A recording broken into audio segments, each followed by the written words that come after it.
जय माता दी भक्तजनों, स्वागत है आप सबका आपके अपने चैनल ज्ञान समाचार में। आज नवरात्रि के दूसरे दिन हम दूसरे अध्याय का पाठ करेंगे। दुर्गा जी की 9 शक्तियों में दूसरा स्वरूप ब्रह्मचारिणी का है। यहाँ ब्रह्मा शब्द का अर्थ तपस्या से है। ब्रह्मचारिणी का अर्थ हुआ तप की चारिणी, तप का चारण करने वाली। ब्रह्मचारिणी देवी का स्वरूप पूर्ण ज्योतिर्मय व अत्यंत भव्य है। इनके बाएं हाथ में कमंडलू और दाएं हाथ में जप की माला रहती है। माँ दुर्गा का यह स्वरूप भक्तों और सिद्धों को अनंत फल प्रदान करने वाला है। इनकी उपासना से मनुष्य में तप, त्याग, वैराग्य, सदाचार, संयम की वृद्धि होती है। दुर्गा पूजा के दूसरे दिन इन्हीं की उपासना की जाती है। इस दिन साधक का मन स्वाधिष्ठान चक्र में स्थित होता है। इस चक्र में अवस्थित मन वाला योगी उनकी कृपा और भक्ति प्राप्त करता है। दूसरा अध्याय प्रारंभ करते हैं। श्री मार्कंडेय जी बोले, पूर्व काल में देवताओं और असुरों में पूरे 100 वर्षों तक घोर संग्राम हुआ था। उसमें असुरों का स्वामी महिषासुर था और देवताओं के नायक इंद्र थे। उस युद्ध में देवताओं की सेना महाबली असुरों से परास्त हो गई।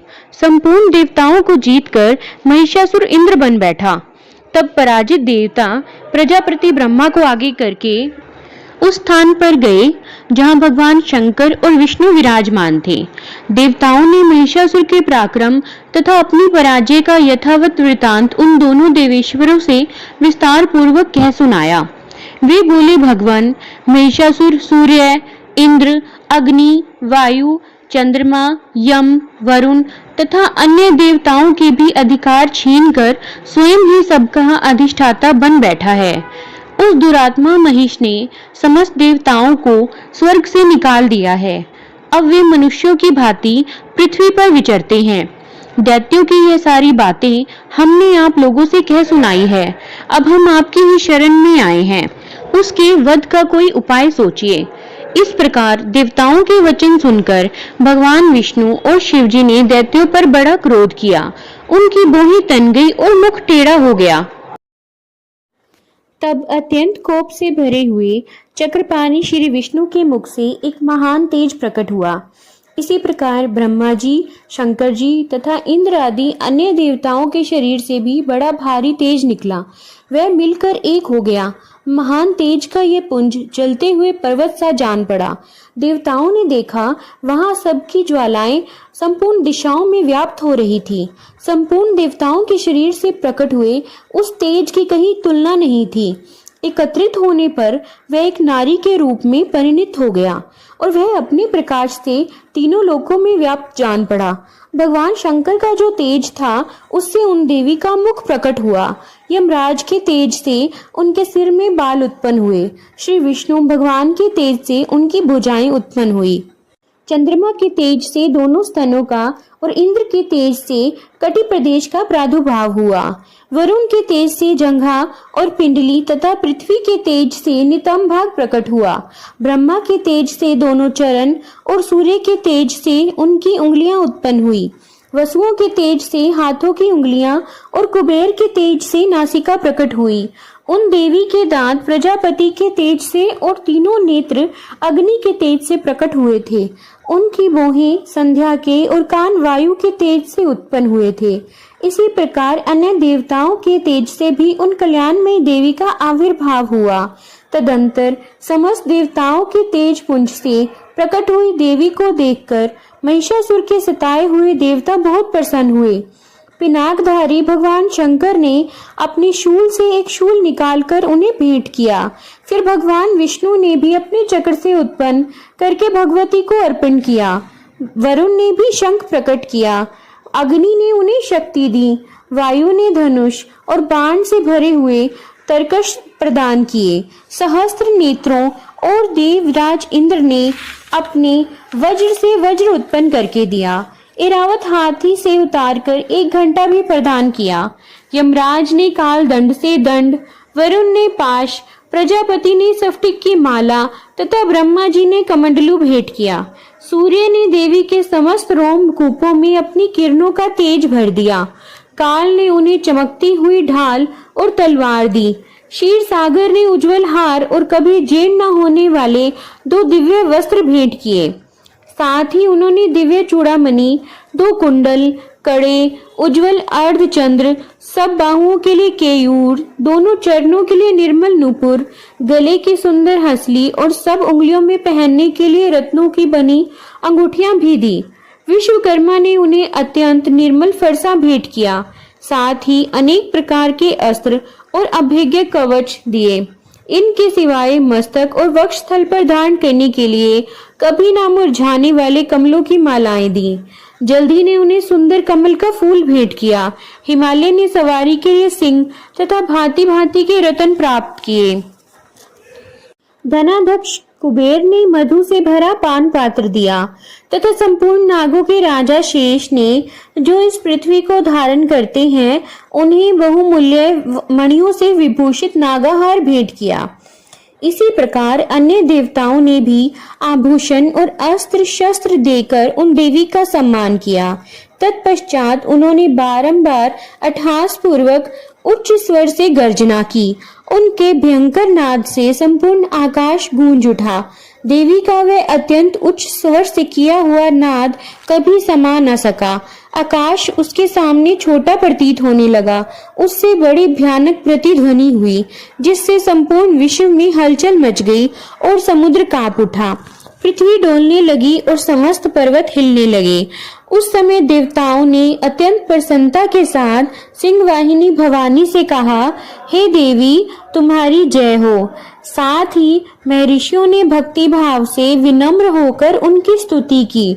संपूर्ण त्रिलोकी को शोभग्रस्त देख दैत्यगण अपनी समस्त सेना को कवच आदि से सुसज्जित कर हाथों में हथियार लेकर सहसा उठकर खड़े हो गए। उस समय महिषासुर ने बड़े क्रोध में कहा, ओह, यह क्या हो रहा है? फिर वह संपूर्ण असुरों से घिरकर उस सिंहनाद की ओर लक्ष्य करके दौड़ा और आगे पहुंचकर उसने देवी को देखा, जो अपने प्रभाव से तीनों लोगों को प्रकाशित कर रही। उनके चरणों के भार से पृथ्वी दबी जा रही थी। माथे के मुकुट से आकाश में रेखा सी खिंच रही थी तथा वे अपने धनुष की टंकार से 7 पातालों को शुद्ध कर देती थी। देवी अपनी हजारों भुजाओं से संपूर्ण दिशाओं को आच्छादित करके खड़ी थी। तदंतर उनके साथ दैत्यों का युद्ध छिड़ गया। नाना प्रकार के अस्त्र शस्त्रों के प्रहार से संपूर्ण दिशाएं चमकने लगी। चिक्षुर नाम का महान असुर, जो महिषासुर का सेना नायक था, वह देवी के साथ युद्ध करने लगा। अन्य दैत्यों की चतुरांगिनी सेना लेकर चामर भी लड़ने लगा। 60,000 राथियों के साथ आकर उदग्र नामक महादैत्य ने लोहा लिया। 1 करोड़ रथियों को साथ लेकर महाहनु नामक दैत्य युद्ध करने लगा, जिसके रोए तलवार के समान तीखे थे। वह असिलोमा नाम का महादैत्य 5 करोड़ रथी सैनिकों सहित युद्ध में आ डटा। 60 लाख रथियों से घिरा हुआ वाशकल नामक दैत्य भी उस युद्ध भूमि में लड़ने लगा। परिवारित नामक राक्षस हाथी सवार और घुड़सवारों के अनेक दलों तथा 1 करोड़ रथियों की सेना लेकर युद्ध करने लगा। बिडाल नामक दैत्य 5 अरब रथियों से घिरकर लोहा लेने लगा। इनके अतिरिक्त और भी हजारों महादैत्य रथ, हाथी और घोड़ों की सेना को साथ लेकर वहां देवी के साथ युद्ध करने लगे। स्वयं महिषासुर उस रणभूमि में कोटि कोटि सहस्त्र रथ, हाथी और घोड़ों की सेना से घिरा खड़ा था। वे दैत्य देवी के साथ तोमर, भिंडपाल, शक्ति, मूसल, खड़ग, परशु और पटिश आदि अस्त्र शस्त्रों का प्रहार करते हुए युद्ध कर रहे थे। कुछ दैत्यों ने उन पर शक्ति का प्रहार किया, कुछ लोगों ने पाश फेंके तथा कुछ दैत्यों ने खड़ग प्रहार करके देवी को मार डालने का प्रयत्न किया। देवी ने भी क्रोध में भरकर खेल खेल में ही अपने अस्त्र शस्त्रों की वर्षा करके दैत्यों के वे समस्त अस्त्र शस्त्र काट डाले। उनके मुख पर परिश्रम या थकावट का लेश का भी चिन्ह नहीं था। देवता और ऋषि उनकी स्तुति करते थे और वे भगवती परमेश्वरी दैत्यों के शरीर पर अस्त्र शस्त्रों की वर्षा करती रही। देवी का वाहन सिंह भी क्रोध में भरकर अपनी गर्दन के बालों को हिलाता हुआ असुरों की सेना में इस प्रकार विचरने लगा मानो वनों में दावानल फैल रहा हो। रणभूमि में दैत्यों के साथ युद्ध करती अंबिका देवी ने जितने निश्वास छोड़े वे सभी तत्काल सैकड़ों हजारों गणों के रूप में प्रकट हो गए और परशु, भिंदीपाल, खड़ग और पटिश आदि अस्त्रों द्वारा असुरों का सामना करने लगे। देवी की शक्ति से बढ़ते हुए वे गण असुरों का नाश करते हुए नगाड़ा और शंख आदि बाजे बजाने लगे। उस संग्राम महोत्सव में कितने ही गण मृदंग बजा रहे थे। तदंतर देवी ने त्रिशूल से, गदा से, शक्ति की वर्षा से और खड़ग आदि से सैकड़ों महादैत्यों का संहार कर डाला। कितनों को घंटे के भयंकर नाद से मूर्छित करके मार गिराया। बहुत से दैत्यों को पाश से बांधकर धरती पर घसीटा। कितने ही दैत्य उनकी तीखी तलवार की मार से दो दो टुकड़े हो गए। कितने ही मूसल की मार से अत्यंत आहत होकर रक्त वमन करने लगे। कुछ दैत्य शूल से छाती फट जाने के कारण पृथ्वी पर ढेर हो गए। उस रण प्रांगण में बाण समूहों की वृष्टि से कितने ही असुरों की कमर टूट गई। बाज की तरह झपटने वाले देवी पीड़क दैत्यगण अपने प्राणों से हाथ धोने लगे। कईयों की बाहें छिन्न भिन्न हो गई, कितनों की गर्दनें कट गई। कितने ही दैत्यों के मस्तक कट कट कर गिरने लगे। कुछ दैत्यों के शरीर मध्य भाग से विदीर्ण हो गए। कितने ही महादैत्य जांघें कट जाने से पृथ्वी पर गिर पड़े। कितनों को ही देवी ने बाह, एक पैर और एक नेत्र वाले करके दो टुकड़ों में चीर डाला। कितने ही दैत्य मस्तक कट जाने पर भी गिरकर फिर उठ जाते और केवल धड़ के ही रूप में हथियार हाथ में ले देवी के साथ युद्ध करने लगते। दूसरे कबंध युद्ध के बाजों की लय पर नाचते थे। कितने ही बिना सिर व धड़ के हाथों में खड़ग, शक्ति और दृष्टि लिए दौड़ते थे और दूसरे दूसरे राक्षस ठहरो ठहरो ये कहते हुए देवी को युद्ध के लिए ललकारते थे। जहां वह घोर संग्राम हुआ था वहां देवी द्वारा गिराए हुए रथ, हाथी, घोड़े और असुरों की लाशों से धरती ऐसी पट गई थी कि वहां चलना असंभव हो गया था। दैत्यों की सेना में हाथी, घोड़े और असुरों के शरीर से इतनी अधिक मात्रा में रक्तपात हुआ था कि थोड़ी ही देर में वहां खून की बड़ी बड़ी नदियां बहने लगी। जगदम्बा ने दैत्यों की विशाल सेना को क्षण भर में नष्ट कर दिया, ठीक उसी तरह जैसे तृण और कट के भारी ढेर को आगे कुछ ही क्षणों में भस्म कर देती है। देवी का सिंह भी गर्दन के बालों को हिला हिलाकर जोर जोर से गर्जना करता हुआ असुरों के शरीर से मानो प्राण खींच लेता था। वहां देवी के गणों ने भी उन महादैत्यों के साथ ऐसा युद्ध किया जिससे आकाश में खड़े हुए देवतागण उन पर प्रसन्न हुए और फूलों की वर्षा करने लगे। दूसरा अध्याय संपन्न हुआ। जय माता।